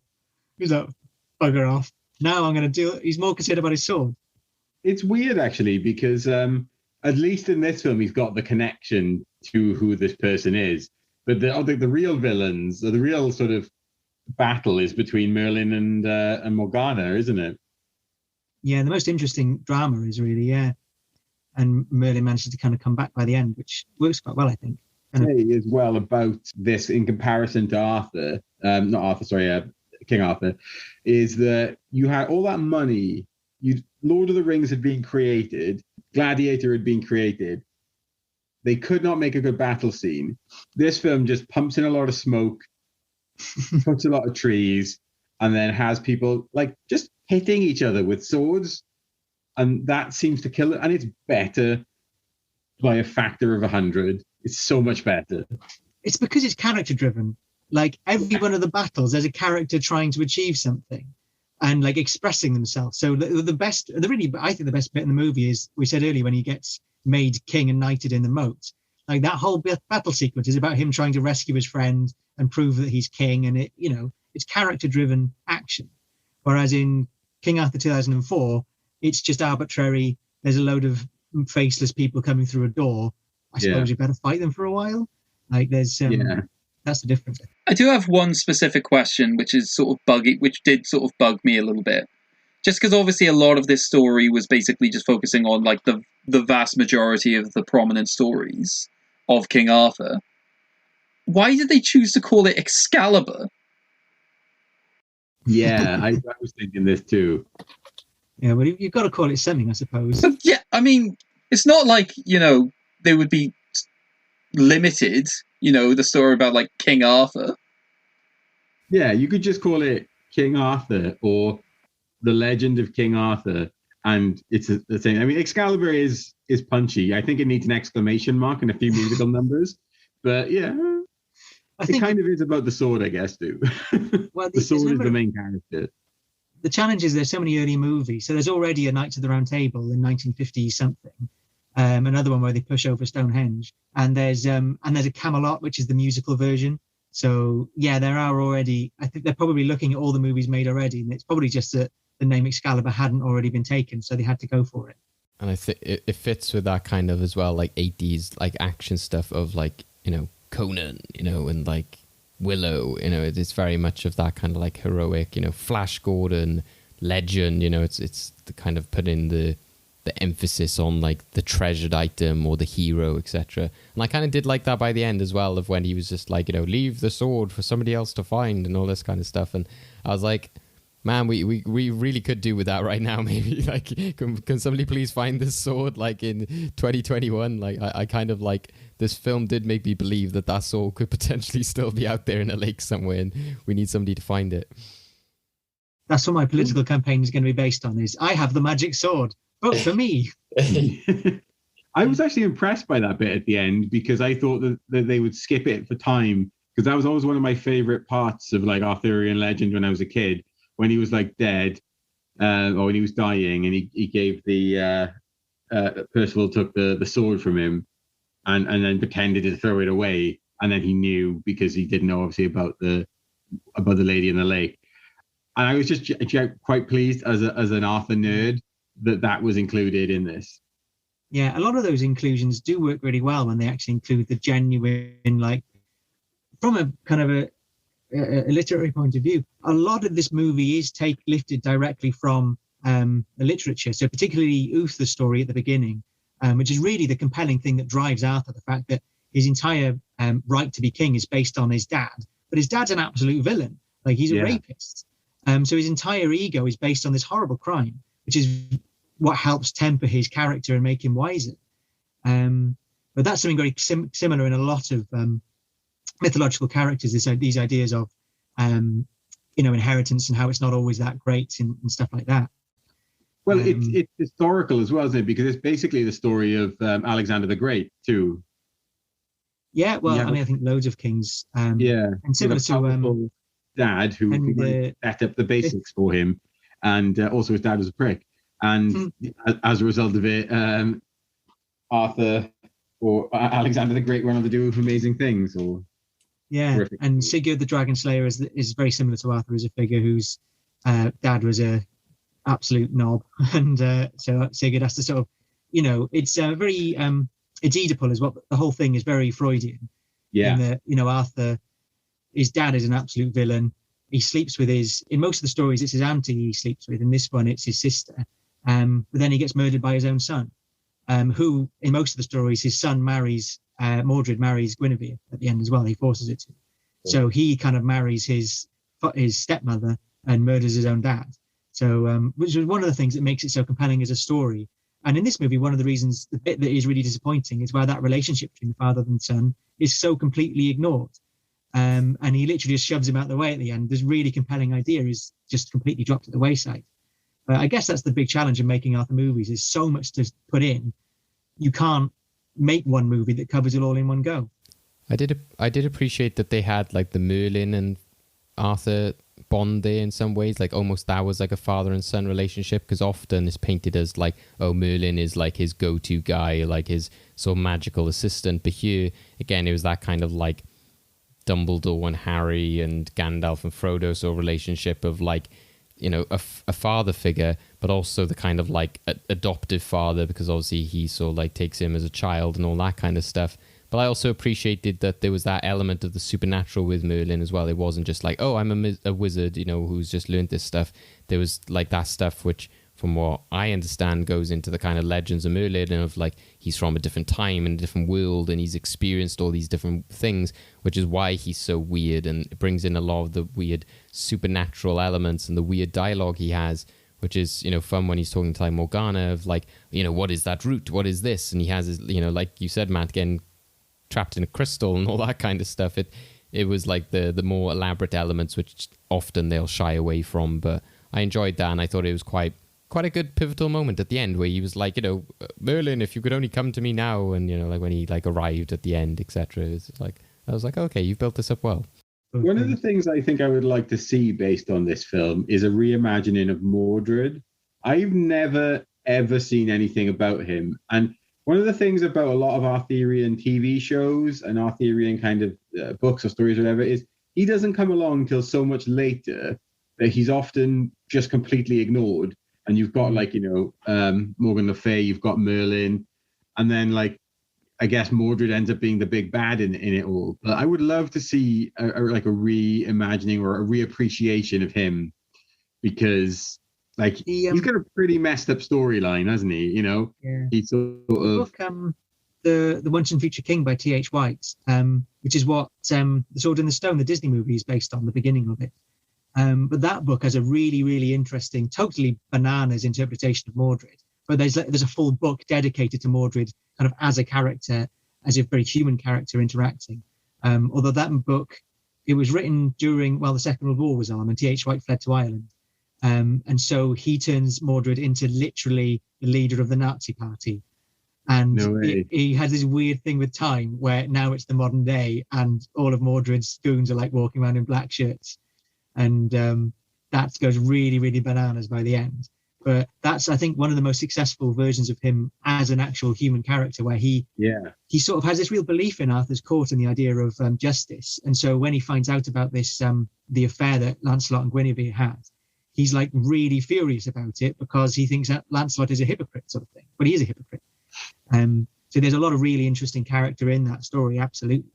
But the thing that makes it as powerful and amazing as it is as a story is because you've been with these characters for an entire generations of people. So by the end of this saga, when this whole new thing comes up and all these character relationships that we've been reading with for like 800 pages or more suddenly all falls apart. It's really, really compelling, and some of this stuff is really amazingly written. So perhaps if you were able to make a sustaining film series, it could be amazing, but you've got to be able to make sort of probably 12 or 15 really good movies first before you reach that end point. I'm surprised they haven't gone kind of, again, like, because a lot of what you're mentioning reminds me so much, again, of like Greek mythology, of obviously like crazy relationships and like, family ties and all of that kind of stuff. But then it's kind of like Perseus in like Clash of Titans or something. It's surprising Hollywood hasn't kind of like looked at him as a character and gone like, oh yeah, the father of this like almost like godlike character, how is he kind of like feeling betrayed, and he's the the everyman or the normal person, etc. He could be like the hero or the villain, etc. So yeah, I'm surprised they haven't sort of gone down that route. Finally then, so we'll now go to our section, which is the movie vault, which sort of encapsulates movies for all time. Do either of these films deserve to go into the movie vault to kind of represent King Arthur movies? Like I'll ask both of you, do you this is a chance obviously for you to say generally some of the problems that you do get with King Arthur films. Has there ever been a good one? Obviously we'll focus on these two today, but yeah, what are your final thoughts on these two as Arthur movies? Do either of them deserve to go in? And yeah, what are the typical tropes and problems that you see with these kind of adaptations? 2004 can bugger off. It's an incredibly boring movie. It's just a really bad made movie.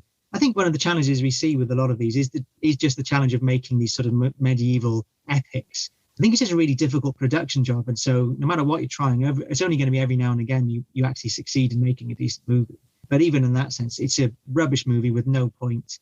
It's sort of hints at racial elements that it kind of is pretty dodgy with. So that can just get bottom. I think Excalibur is worth remembering. I think it's so wild and memorable and fun to watch. And as Arthur movies go, I think it's the most successful, to be honest. I think everything else is worse than this. Even considering the fact that this is not a very good movie, everything else is worse. I agree with you there, Di. I think that it's not a great movie, but it is a bad movie that you can love. I think the difference between the two is Excalibur is like it looks like it's an incredibly expensive play made by like a billionaire who's never actually seen a play before and only ever seen movies, and then tried to force that format onto the stage. Whereas King Arthur is an incredibly expensive movie that looks like it was made by cosplayers and filmed by a National Trust drone pilot. Like, it has absolutely no place in the movie vault of all time. But yeah, I would put Excalibur in there, like you said, just generally for being a really ambitious attempt at encapsulating a massive lore and doing a pretty decent job of it. Yeah, and the other detail I'd mention is, as we said, with Arthur 2004, they just don't bother to interpret anything. They have this idea that they don't bother to include history. They don't bother to even include any relationship to the source material whatsoever. It's just a coincidence of names. You could rename every single character in this and it wouldn't make any difference. Whereas Excalibur is a genuine attempt to adapt a single source. And in many ways, it's really, really interesting. And the bits that it really gets truthful to the original source material are really good. But also, I won't go into it now the interpretation of the Holy Grail is very different from any of the original sources. He really, really completely reinterpreted it to fit within that story. But in its own right, that's really interesting. So if you're interested in Arthurian literature, Excalibur is actually one of the more interesting movies because it's genuinely engaging with an Arthurian source. I think I have to agree with you guys. I think this is where I've got to get out of my sort of really, really cynical, hammy things can't be enjoyable, can't be worth remembering, and just actually appreciate, because there were moments where I was, as much as I was laughing at the film, I was laughing, which is something that like King Arthur just never made me do. So yeah, I could agree with Excalibur going in. Yeah, and I think, like you said, diet, it seems to be coming from a kind of like loving place. It's well intentioned, at least. Again, it's kind of unfortunate, like with other projects, you're like, oh, you had to cram it all into this one film, or there was certain restrictions. But again, I felt that there was such effort made, at least in sort of like the visuals and certain aspects of the performances. And I'm happy for it to just go in just for Nicole Williamson as Merlin. I just think that is just a crazy, weird, fun performance. So, yeah, to represent, Arthurian films, in goes Excalibur into the movie vault.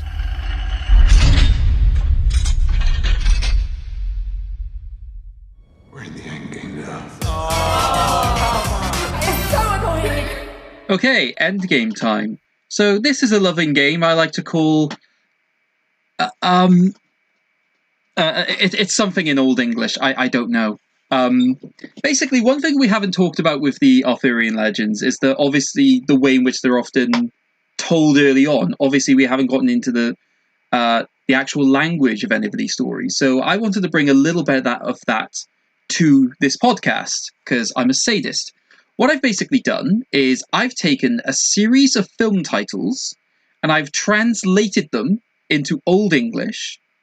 And what I'm going to do is I'm going to give you the titles of these films, and I want you to tell me, fastest first, what you think the film is.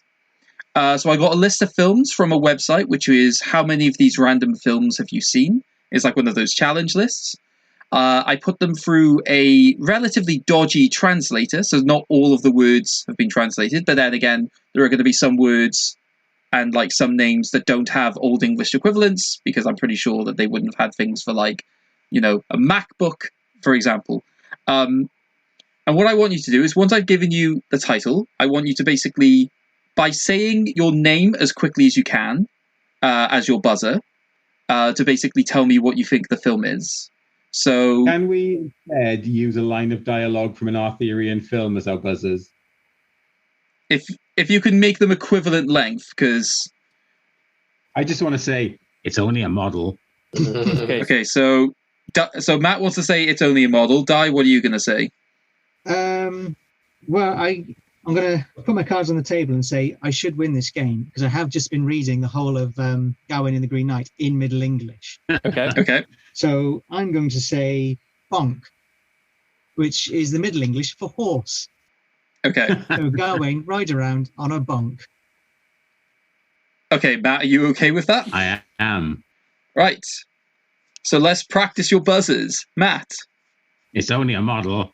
Di. Bonk. Cool. So, like I said, where the word hasn't translated in the translator I'm using, I've simply just left in the word. So some of these are going to be slightly easier because they have like one or two words like that. Some of them are purely what is being translated. Di, I apologize if it turns out the translation is bad, but that's part of the game. Anyway, it's like Welsh. We're going back to the Welsh again. But you say that some of these are probably going to sound like Welsh. I also apologize for my pronunciation. I obviously, unlike Di, have not in any way studied Old English. My university degree was given an option to study Beowulf in the original language. I turned it down because everyone else told me to. Anyway, are we ready? Okay. Title number 1. Foro Beredneseriorisk Salesman. It's only a model. Matt? The Death of a Salesman? I'm looking for Death of a Salesman? It is, yeah. Oh! There was a clue in that somewhere. Yep. That's just going to be part of this game, is how many films can you think of with that random name, random word in it? Okay, are we ready for number 2? Anhiere Boss's Wit. Again. Anhiere Boss's Wit. Is it dinner with your boss? I mean, bonk. Is it dinner with your boss? So Di is out for this round. Horrible Bosses? Is it Horrible Bosses? It's Horrible Bosses 2. Oh.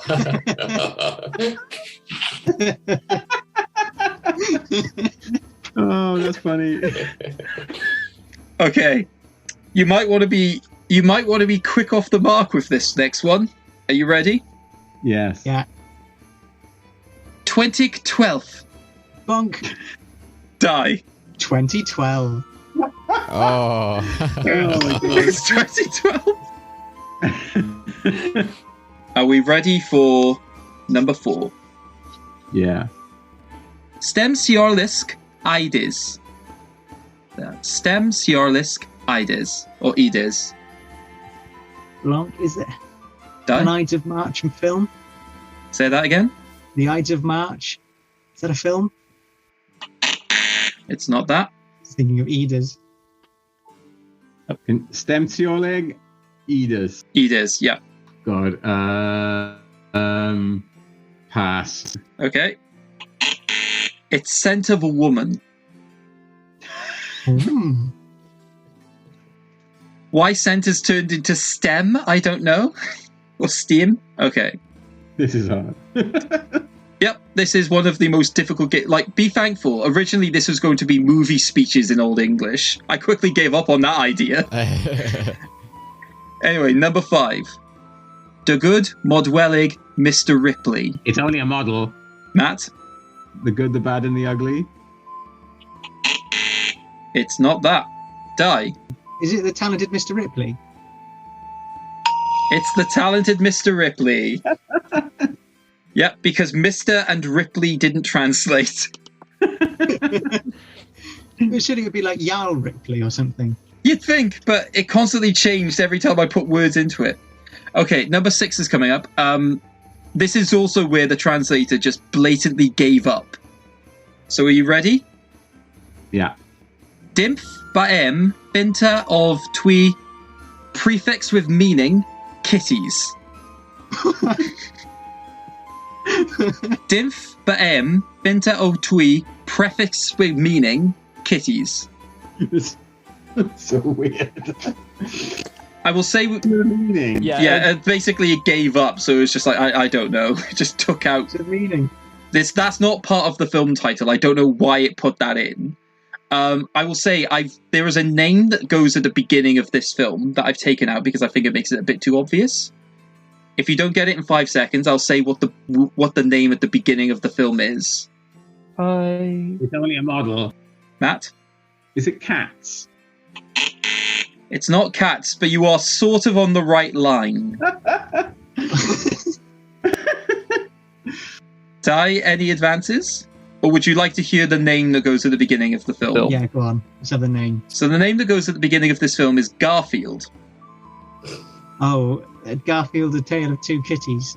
Yep, it's Garfield, A Tale of Two Kitties. My guess was going to be Cats and Dogs, The Revenge of Kitty Galore. Kitty or whatever. Okay, number 7. Min sisters here demand. That's a bit like you're doing a dodgy Jamaican accent. Can you say it again, please? Min sisters here demand. Oh, Mean Girl. Bonk. Die? Mean Girls. Oh, I wish It's it not Mean was Girl. that. Like, Mean Sisters. My sisters are mean. Mean sisters. What were the last 2 words? Here demand. It's all one word. Mean sisters here, the man. Okay. Is it Little Women? It's my sister's keeper. Oh, no way. We're on the right path there, at least. Okay. Number 8. Nidrit datarum. Nidrit datarum. Are there any clues? Nope, that's literally all I can give you for this. I think your pronunciation is actually more damaging to Di getting this. Well, it was Middle English that I'd been reading, not Old English. Yeah. So very, very different. So that's my excuse. Is it John Wick? It's not John Wick. Any advances die. No idea. Okay. It's due date. I didn't Why even know do that you was. have films that people know? That's due date. Robert Downey Jr., Zach Galifianakis, but like road movie. I quite enjoyed that, I think, yeah. Okay, number 9. Kickin' Medemi. Blanc. Die? Is it Kick-Ass? It's not Kick-Ass. I'd be impressed if there was an old English for ass. Well, I suppose there were donkeys, but... Yeah. Was it kicking? Kickin' Medemi. Chicken. No. Chicken licking? You're going for Chicken Lickin'. Yeah. It's Chicken Little. Oh, I didn't knowingly give you a clue. I'm sorry. I might have helped you, Matt, or like...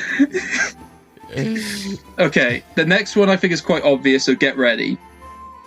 Wayne Jungle Book. It's only a model. Matt? The Jungle Book? Yes, the Jungle Book. I thought it was Wayne's World. I thought it was going to be Wayne's World. Okay, and with 3 questions to go, the scores at the moment are Di with 3, Matt with 2. So it's very much everything to play for.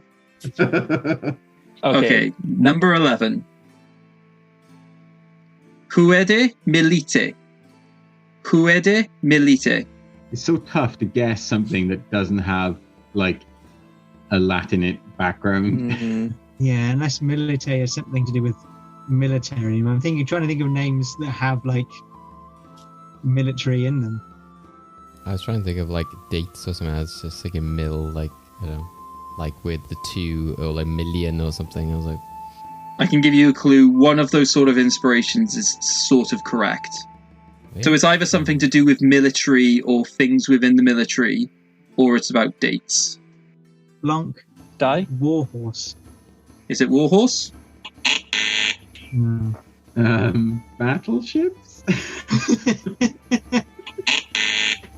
It's Small Soldiers. Oh, what? I thought that's the only movie I could think of with like soldiers in the name. Yeah. I was like, I think I'm an idiot if I suggest that. No one's seen it. Honestly, like, these games are just like, even if you might sound like an idiot, like, just go for it. It's probably right.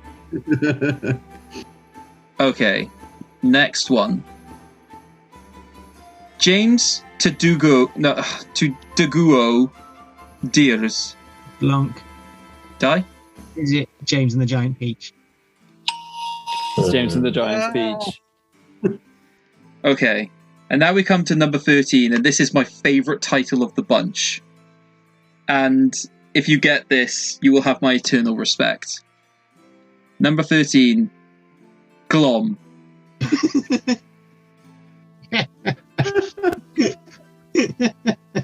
Oh, God. Glom. Glom. It's only a model. Matt? Is it Twilight? Is it Twilight? It's Twilight. oh wow! The eternal respect has been won. Yep. How did you get that? Gloaming. Yeah. The word glow, which is like, you know, the Twilight. Yeah. I thought it was like the Blob or something. That's the point. But Glum, first of all, but then I kind of, in my head, just sort of thought like gloaming, which is obviously a not particularly common word, but just felt like it was right. Like dusk, isn't it? yeah. But what I love is that what loads of people think is like a really interesting sort of teen drama, it's just within Old English, it's just called Glom. It just sounds so stupid. Okay, but with that, and that's the end of the end game. So with a score of 4 points to 3, Di is the winner. No, I refuse that. I'm giving that to Matt. I step aside. That was inspired at the end. So what you're saying is you're willing to give Matt 2 points because of the extra respect points. You did also have the Small Soldiers one, technically, but I'll accept it only because it's in fitting with the end of King Arthur 2004, where for no apparent reason, Merlin, who is already the leader, makes King Arthur the leader. Nobody knows why. Okay, well, in that case, I think we just accept it as a tie and just leave it there. yeah. Congratulations, both, I guess. To finish off, as a gift of Middle English, would you like a bit of really saucy Middle English from Gawain and the Green Knight? Yes, we would. Well, it is, ye are welcome to my cause. Yauri awen one wale. Me behoves of fin force, your servant be and shale.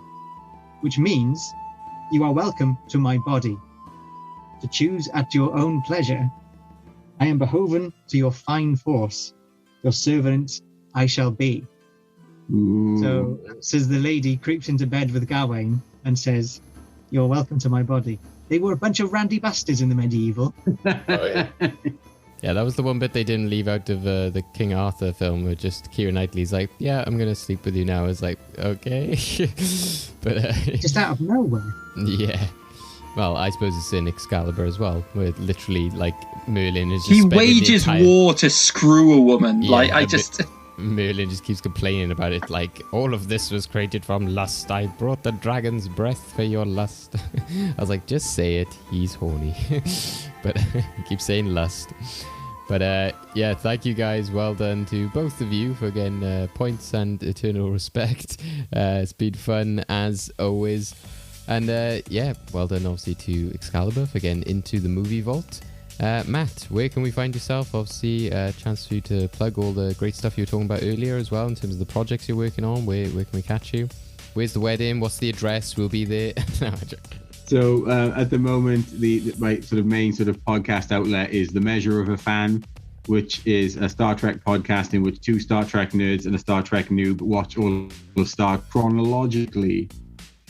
It's basically a torture chamber for the noob who's forced to watch Enterprise, which is by far the worst of them all, before we get onto anything good. But it's been fun. We've made lots of jokes about it. Di, where can we catch yourself? Or what do we read? Tell us our teachings. What do we go check out for Arthurian? Go to the library. There's a huge amount of stuff. The main thing to read, which I think Matt would agree with, is the Mabinogion, which Mabinogi is the word for story, and that's all the really early Welsh stuff. Not all of it, but a lot of it collected together. One big book, and it is fascinating. It's beautiful. It's absolutely wonderful. You won't get much of what you might imagine King Arthur is, but you'll get a lot of stuff that's really, really good. Awesome. Can't wait. And are you both excited for the Green Knight? Statically so, I can't wait. I'm overwhelmed with excitement for how hopefully insane that movie is. Yeah. Let's hope we get it Courtney soon. Fox in it. That's brilliant. Yeah, I know. I was like, Dev Patel and a fox. Just there's something looks right about that. Just, but yeah. So hopefully Green Knight comes out soon. Hope everyone in America is enjoying it, and you've enjoyed our discussion all about Arthur. You can catch ourselves and this podcast over on freshtakehub.com/wellgoodmovies, where you can also catch a bunch of other content and articles and features, etc. You can catch us on all the socials, on Twitter, Facebook and Instagram at wellgoodmovies. Please do give us a rate and a follow in. It all does help us. Craig, anything lastly from yourself? Yeah, I'm going to say some very poignant words because there's a good chance that after the next episode I go to prison for murder. Yeah, I really appreciate you guys all listening to the podcast and giving us support. Please continue to do that. However, can you please stop making me suffer by having to make me watch ridiculous films when you win the end games, such as what I'm having to look at next time in Pudsey the Dog the movie, right? Can you not please just please give me some salvation for the love of God. Have mercy. So yeah, you heard it here. Be gentle to Craig. Thank you, Di and Matt, for joining us. It's been a pleasure. We do hope to talk about King Arthur again. As we said, there's lots of adaptations out there. I'm sure there's lots of bonkers, crazy stuff that we can dive into. And yeah, we look forward to having you back on in the future. So thanks again, and we'll catch you on the next one. Bye, guys. Thanks, guys. Bye. Bye. See ya. Enjoy the Holy Grail. I didn't know we had a king.